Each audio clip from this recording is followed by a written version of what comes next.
At 02:23 hours, 3 Ukrainian FP-1 drones crossed into Russian-monitored waters at 180 clicks per hour, heading for a Russian ship that had been strangling Ukraine's naval drone operations. The Russian spy ship sat 15 miles off Novorossiysk, its R381T arrays listening like a hawk on a fence post. For 6 weeks, it logged patterns of life and was days away from predicting strikes before they even launched. While the patrol had been relatively quiet so far, everything was about to go sideways in a matter of seconds. Unknown to the Russian spy ship, the Ukrainian drones skimmed 3 meters above the waves, heading straight their way. Their plywood construction gave them a radar cross-section smaller than a seagull, essentially invisible to systems designed to track aluminum birds. 20 minutes after launch, a Russian Forpost R reconnaissance drone appeared on the horizon, patrolling in its standard racetrack pattern 30 clicks off the Ukrainian coast. The Forpost's Canadian-made MX-15DI camera could spot a basketball at 5 kilometers away. Its thermal mode detected temperature differences of just 2 degrees Celsius. At 02:45, the lead FP-1's engine heat spiked on the Forpost display. 3 small contacts, low altitude, heading east at 180 clicks per hour. The Russian operators zoomed in trying to classify the targets. The pre-programmed evasion kicked in immediately. The drones dropped to 2 meters above the water, disappearing into what radar operators call ground clutter, the chaotic returns from waves that mask low-flying objects. But here's why wood matters. Within minutes, the plywood frames had cooled to match the sea temperature. To the Forpost thermal camera, they'd vanished like ghosts. The operator logged the contact as possible birds and continued his patrol, not knowing he'd just let through the vanguard of an attack. Behind the drones, the reason for their rushed launch became clear. Russian Shaheds had found their launch site, arriving just minutes after the FP-1s cleared the area. The operators barely escaped as 50-kilogram warheads turned their equipment into scrap metal. The spy ship's intelligence network was already working, but not fast enough to stop what was coming next. At 03:30 hours, as the FP-1s were crossing the Black Sea, 20 Ukrainian naval drones launched towards Sevastopol at 80 clicks per hour. What happened next would trick Russia into leaving their most valuable intelligence asset completely defenseless. The Decoy swarm was a mix of modified jet skis and cheap commercial boats fitted with basic guidance. Each cost less than 10 grand, throwaway assets designed to look exactly like Magura V5 naval drones on radar. They maintained formation, transmitted the right radio signatures, and moved at attack speed. To Russian radar operators watching their screens, this looked like the largest naval drone assault since October 2022. Creating a convincing decoy swarm requires more than just sending boats toward a target. The drones had to follow realistic attack patterns, spreading into assault formations, converging on likely targets, even performing evasive maneuvers. Ukrainian operators controlled them via satellite link for the first 50 kilometers, then switched them to autopilot. Each drone broadcast on frequencies known to be monitored by Russian intelligence. Some even carried heat sources to mimic the infrared signature of armed drones. The deception had to be perfect. The Russian admiral had 6 Ka-27PL helicopters at Novorossiysk, 4 at Sevastopol. These helicopters were the Black Sea Fleet's primary defense against naval drones. Ships are too slow to chase them. Fighter jets can't hover to search. But helicopters can cover 100 square clicks in 20 minutes, drop RGB-16 depth charges that neutralize everything within 50 meters, and use their dipping sonar to hunt underwater drones. Without them, Novorossiysk's sea approaches were defenseless. Russian doctrine demanded responding to the visible threat first. All 6 Novorossiysk helicopters launched west at 270 clicks per hour. The distinctive whomp, whomp of their rotors faded as they raced toward the decoys. Every minute they flew west was another minute the real drones flew east unopposed. By the time they realized the deception, they'd be 360 kilometers out of position. The spy ship, 15 miles off Novorossiysk, now had no air cover, no quick reaction force, no way to vector helicopters to investigate contacts. For the next 2 hours, any drone that got past the patrol boats would have a clear shot. The 3 FP-1s adjusted course 15 degrees north. This wasn't random. It exploited something the Ukrainians had discovered through months of observation. The Russians had 2 Podlet K1 radar stations covering this sector. Each radar rotated at exactly 10 revolutions per minute. Picture 2 searchlights spinning in circles. For 4 seconds every minute, they're both pointing away from the same dark corner. That corner was a 2-kilometer corridor the drones had to hit precisely. But the Russians had adapted. Random desynchronization eliminated predictable blind spots. The corridor was shrinking. The first drone entered at 0447. 4 seconds invisible, 2 seconds visible as one radar swept past, then invisible again. The radar operator saw a brief contact, something small moving fast. The second drone followed 30 seconds behind, still on course, still invisible with full fuel tanks. But the third had developed a problem. A microscopic flaw in its autopilot gyroscope caused it to drift right, 200 meters off course and growing. At 0448, Russian operators received their orders. Randomize rotation patterns. The third drone corrected hard north, burning precious fuel. It entered the collapsing corridor at 0449. Both radars painted it clearly. Contact bearing 270, speed 180, altitude 50 meters. The operator reported 20 confirmed targets at Sevastopol versus 1 questionable blip. He marked it probable bird and returned to tracking the decoy attack. The third drone had made it through, but that maneuver burned 12 minutes of fuel. It would reach the target area with less than 60 seconds remaining. Meanwhile, the Russian spy ship maintained station 15 miles off Novorossiysk. Despite the decoy attack, its mission took priority. But the ship wasn't alone. 2 Project 03160 patrol boats maintained a protective screen circling at 5-kilometer radius around it, standard doctrine since losing the Moskva. The spy ship's radar could see threats the patrol boats couldn't, vectoring them like a quarterback calling plays. At 0500, the decoy fleet performed its final act. As the Russian helicopters closed to engagement range, the 20 drones scattered in different directions. Some beached themselves on empty coastline, went active. Its mineral ME radar began painting the western approaches. The ship's signals intelligence team was also working. Every electronic device creates harmonics, ghost frequencies when circuits resonate. This is what they would exploit. At 0723, they found one. Bearing 285, 180 clicks per hour, 15 clicks out. The ship's radar locked on. The lead drone's primitive threat receiver registered the lock, but wood confuses radar designed for metal. The Mineral M's algorithms look for sharp returns from aluminum. Wood gives mushy, inconsistent returns. The radar kept losing lock. The operator reported intermittent contact, possibly birds. The third FP-1 made a decision its simple programming allowed. Detecting radar ahead, it shut down everything except its mechanical gyroscope, flying blind on compass heading alone. But running this electronic warfare system caused another problem.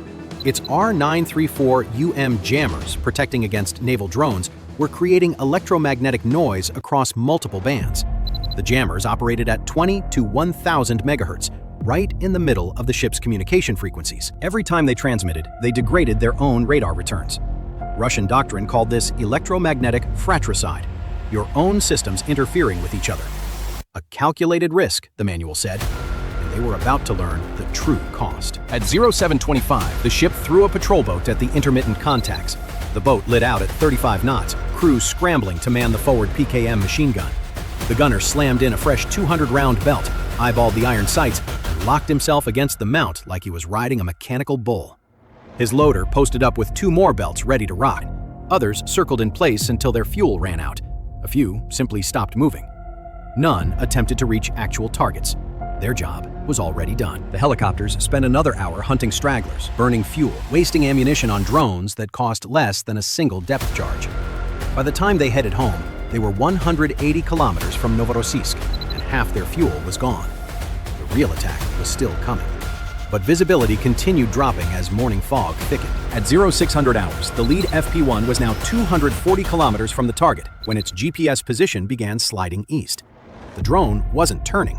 Reality was being rewritten. The Russians had activated their R330 ZHTO system from Crimea.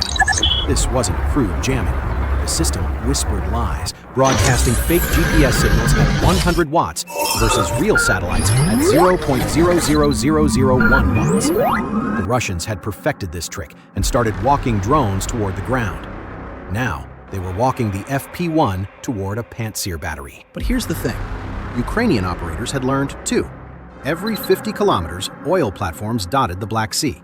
The FP-1's primitive cameras could spot these from 5 clicks away, resetting position based on preloaded coordinates. No amount of spoofing can beat the old reliable Mark I Mod 1 eyeball. The second drone, however, never made it to the next platform. At 0615, its GPS receiver died, not from jamming, but from a junky Chinese capacitor that couldn't handle temperature cycling. Without GPS, it switched to inertial navigation. But INS over water accumulates 10 meters of error per minute. 8 kilometers off course meant it was heading for empty ocean, not the target area. At 0645, it hit the water. No explosion, just gone. 2 drones left. The third one, 5 kilometers behind, still had clean GPS, but not for long. The Russian ship, 15 miles off Novorossiysk. The Russian spy ship sat right where Intel said it would be, still playing traffic cop with patrol boats vectoring toward the incoming threat, like pieces on a chessboard. The spy ship had thrown up a radar fence, 2 patrol boats with overlapping positive ME1 coverage, locked together tighter than a vault door. Each radar swept 120 degrees, picking up targets as small as a damn frisbee at 15 clicks out. Clad. Others circled in place until their fuel ran out. A few simply stopped moving. None attempted to reach actual targets. Their job was already done. The helicopters spent another hour hunting stragglers, burning fuel, wasting ammunition on drones that cost less than a single depth charge. By the time they headed home, they were 180 kilometers from Novorossiysk, and half their fuel was gone. The real attack was still coming. But visibility continued dropping as morning fog thickened. At 0600 hours, the lead FP-1 was now 240 kilometers from the target when its GPS position began sliding east. The drone wasn't turning. Reality was being rewritten. The Russians had activated their R330 ZHTO system from Crimea. This wasn't crude jamming. The system whispered lies, broadcasting fake GPS signals at 100 watts versus real satellites at 0.00001 watts. The Russians had perfected this trick and started walking drones toward the ground. Now, they were walking the FP-1 toward a Pantsir battery. But here's the thing. Ukrainian operators had learned, too. Every 50 kilometers, oil platforms dotted the Black Sea. The FP-1's primitive cameras could spot these from 5 clicks away, resetting position based on preloaded coordinates. No amount of spoofing can beat the old reliable Mark I Mod 1 eyeball. The second drone, however, never made it to the next platform.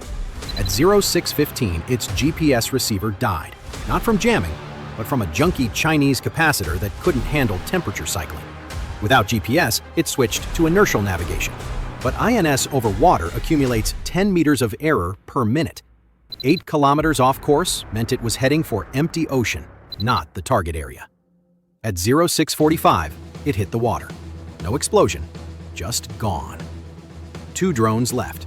The third one, 5 kilometers behind, still had clean GPS, but not for long. The Russian ship, boat's effective range, 90 seconds of fuel left in the tank. At 0733, the spy ship's distinctive mast popped into view 800 meters out. But that damaged propeller had cracked the engine mount worse than a broken promise. The patrol boat lit up the radio. Drone inbound bearing 285, damaged but still airborne and pissed. The bridge crew snatched up binoculars, scanning south where the boat was pointing like hunting dogs on a scent trail. Smart money would have been looking northwest instead. The third FP-1 had caught every green light. Flying on mechanical gyroscope alone, like some old-school barnstormer, it held course steady as a laser. It ghosted out of the morning haze at 0734, coming in from the port bow at 180 clicks per hour, now just 10 meters above the deck, low enough to taste the salt spray. The lead drone's engine finally threw in the towel at 0734, starting its final glide like a paper airplane running out of steam. But that lead drone had earned its paycheck. Every Russian eyeball was glued to watching it pancake into the drink, while the real nightmare closed in, unseen, like death on silent wings. The ship's navigation radar couldn't tilt down past -5 degrees. The designers never figured some crazy Ukrainian would come at them from below the horizon. The patrol boats were caught with their pants down, completely out of position. The bridge crew was eyeballing the wrong sector, like fans watching the wrong end of the field. But here's the kicker. Just like the Ukrainians leaned on visual fixes, so did the Russians. A Russian lookout finally spotted the third drone at 300 meters. Too damn late. The drone's camera locked onto the bridge roof, where the mast held all 3 special antennas like a crown jewel. The 25-kilogram payload smashed into the mast base, traveling faster than bad news. The explosion gutted the bridge instantly, ripped it apart like a beer can in a trash compactor. The R381T arrays that could pick up a radio broadcast in Romania melted into slag hotter than hell's front porch. The computers holding 6 weeks of patterns, classic Soviet playbook, banking on one thing: Mother Nature playing ball. But the Black Sea wasn't having it. A temperature inversion was cooking up. Warm air sitting on cold water, warping radar beams upward like light bending through a magnifying glass. This wasn't weird for the Black Sea come September. Water holds its heat while morning air drops faster than the stock market on a bad Monday. That density gap creates what the geeks call an atmospheric lens. Radar jockeys train for this crap, but the correction math assumes vanilla conditions. This morning's inversion was mean, a 10-degree temperature spread across just 50 meters of altitude. The radar beams kicked upward at a 15-degree angle. What registered as 50 meters on the scope was actually 80 meters in the real world. Anything cruising below 30 meters was stone-cold invisible. The FP-1, skimming at 3 meters, might as well have been a damn submarine running silent. The lead drone closed in at 0732. The Russians were sweeping 50 meters altitude, but their beams were actually eyeballing 80 meters, so the drone slipped under like a ninja in the night. The patrol boat caught it visually at 500 meters. The lead drone's camera showed the patrol boat getting bigger, fast. 500 meters. Muzzle flash lit up like the 4th of July. 400 meters. The PKM's signature chatter ripped across the water, that rapid-fire staccato that sounds like an angry woodpecker on steroids. Tracers walked across the surface, painting lines of fire. 3 rounds punched through, clean holes through wood like a hot knife through butter. 1 round clipped the propeller, and the engine started shaking itself apart like a paint mixer. The tough bastard kept running. The drone cleared them, turned into expensive paperweights. The mineral ME radar?